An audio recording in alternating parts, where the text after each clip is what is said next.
Welcome to episode 3 of the Slouching towards Thatcham podcast, a weekly podcast intended to showcase the work and the voices of some of the UK's best parent bloggers. I'm Tim from Slouching towards Thatcham, a blog about life as a father of 3. Every week on the show I'm saying hello to a fellow blogger who will talk about and read one of their favourite posts, and I'll do the same with one of mine. It's as simple as that. Bite-sized chunks of blogging brilliance. This week I'm delighted to be joined by Michaela, author of the blog Muddy Puddles Glitter. Hello there, Michaela. Hi. Why don't we just start by having you give us a little bit of background about you, the kids, and the blog? Okay, I blog about my 2 children, Will and Amber, and myself, obviously, and the fact that Will has cerebral palsy and how that affects our sort of daily life, the way we manage to get around and the places that we go to, and rant a bit about disabled access, really. That's great. So can you just tell us now a little bit about the post that you're going to read for us today? I grew up in foster care, and my parents were, well, my mother particularly was useless. My dad is around, but I was determined that I didn't want to be that kind of parent for my children, and therefore wrote the list, really. That's about it. Okay, so in that case, I'll hand it straight over to you to read your post. Fab, thank you. The list. So, my mother is useless. I spent a significant period of my childhood in foster care. My father is around now, but I'm an adult and it's not quite the same.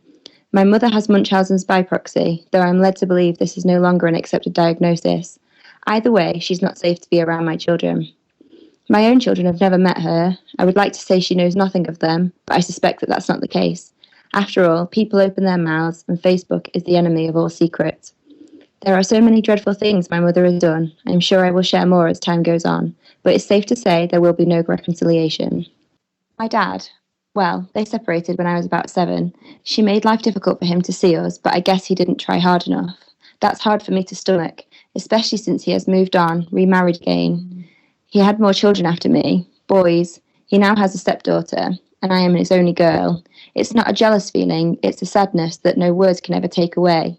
I feel cheated out of the daddy's girl relationship that my baby girl has with her daddy. Knowing that the one man in my life I should be able to rely on is him. But by his own admission, he is very selfish. He moved away, and I have tried to maintain a reasonable relationship, but a few times we have come to blows over him prioritising others over me and my babies. Again, I have come to realise that he is just the way he is, and I can accept it and get on with it, or mourn the relationship and be sad. Having my own children has made me face up to my own parents' shortfalls. I was completely unprepared to deal with the anger, frustration and sadness that my parents, my mother particularly, didn't protect me from the things that I have sadly had to experience in my life. I feel let down and unimportant, and determined to be a better mum for my own children, to love them and cuddle them and let them know I supported them every step of the way. During my childhood, my mother failed to be a parenting role model on every level, and as such, I struggle a lot with parenting my own children. I second-guess myself constantly, never having anyone to ask, to advise and to help me. But ultimately, my motto is, if they didn't do it, I should. And thus, the list was born. A list of things I was definitely not going to do. All the things my mother did, I guess. So far, my children are 8 and 4. They have survived, so I can't be doing too badly. I always imagined having children, but I never thought that I could love someone as much as I love them.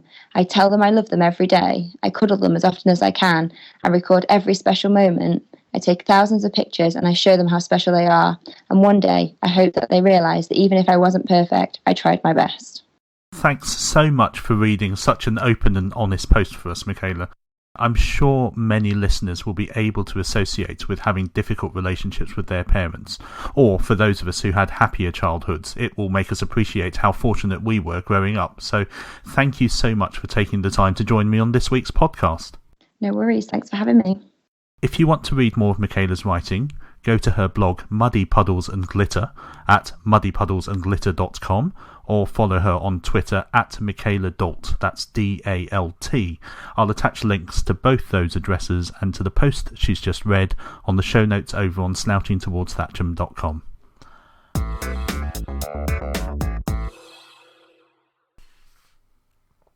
Michaela talked about how the circumstances of her childhood meant she missed out on being a daddy's girl with her father. Having not had a sister myself, one of the biggest journeys I've experienced as a father is having Cara in the house, and building that father-daughter relationship from scratch. As much as I love our two sons, there's something special about having my own little daddy's girl. Here's a post I wrote about her just under a year ago that captures what I loved so much about her at that time, aged 2.5. 5 things I'll miss when you grow up. With our children, it's so easy to be focused on the next milestone that we forget that every step they take moves them a tiny bit further away from younger, more innocent times. This is something that I'm particularly aware of with Cara, probably because I know she's our last child. We won't ever again go through the joys, and challenges, of having a freshly minted newborn, or a crawler, or a toddler. No more nighttime feeds. No more cooing over first words. No more potty training. Cara's just a few weeks short of 2.5, but with 2 older brothers to emulate, she's already going on 12.5. She's growing up so fast, and while I would never wish to halt her progress, there are certain things I'm really going to miss about her as she is today, things that will probably become forgotten in the mists of time. So that's what I'm doing here. Here are 5 little things about Cara that I wish I could bottle up and revisit again in the future. 1. More than words. I've always loved this period, when a child starts to string words, then phrases, and finally whole sentences together. From "Wake up, Daddy," which she shouts at full volume, frequently accompanied by jumping up and down on my ribs just to make sure I really am awake, to "Be careful, Daddy," when I turn out the light to put her to bed, and "I can do it, Daddy," every time I try to do something she thinks she can do herself. She's adept at parroting both the words and the tone of voice from the grown-ups around her. 2. Welcome home. If she's still up when I get home in the evening, the sound of the front door opening is enough to send her into squeals of excitement, declaring, "It's Daddy! Daddy's home!" and sprinting into the hallway with a huge beaming smile on her face, so she can leap into my arms, declare, "I love you, Daddy," and cover my face in big wet kisses. No matter how bad a day I've had, it's guaranteed to put a smile on my face. I'm enjoying it now, before she turns into a sullen teenager.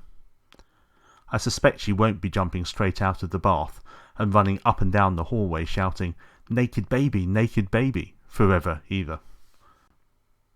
3. 3 in a bed. I know she shouldn't really be sleeping in our bed at night, but in recent weeks she's been finding her way in at around midnight and sleeping between Heather and I until morning. I know all the books tell you that co-sleeping isn't good for kids and lets them develop bad habits, and we will get round to training her back into sleeping in her own bed again, but I do love waking up and feeling her snuggled up against me and just listening to her breathe. In the morning, I'll often lie next to her and watch her for a few minutes before I get up, because she just looks so happy and peaceful. 4. Fun, fun, fun. Cara's still at that age where she takes pleasure in the simplest of things. She loves getting involved with the boys.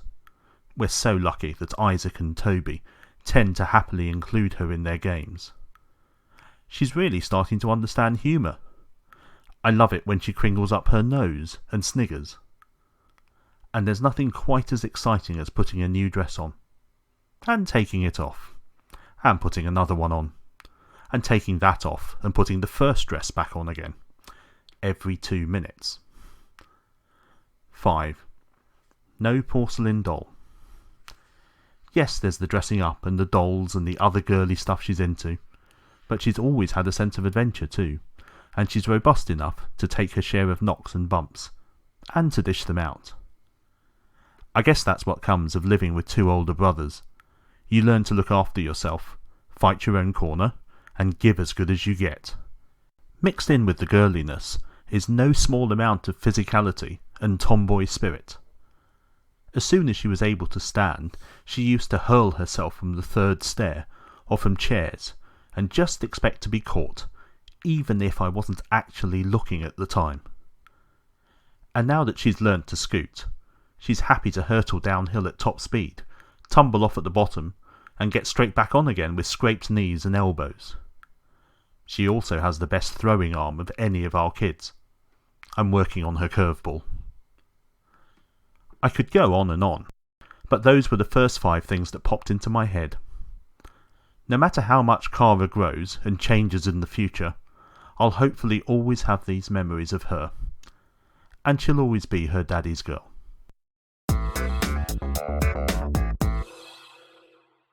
And that's it for this episode of the Slouching Towards Thatcham podcast. If you'd like to listen to either future or previous episodes, you'll find them on the blog and also on iTunes and various other podcasting sites.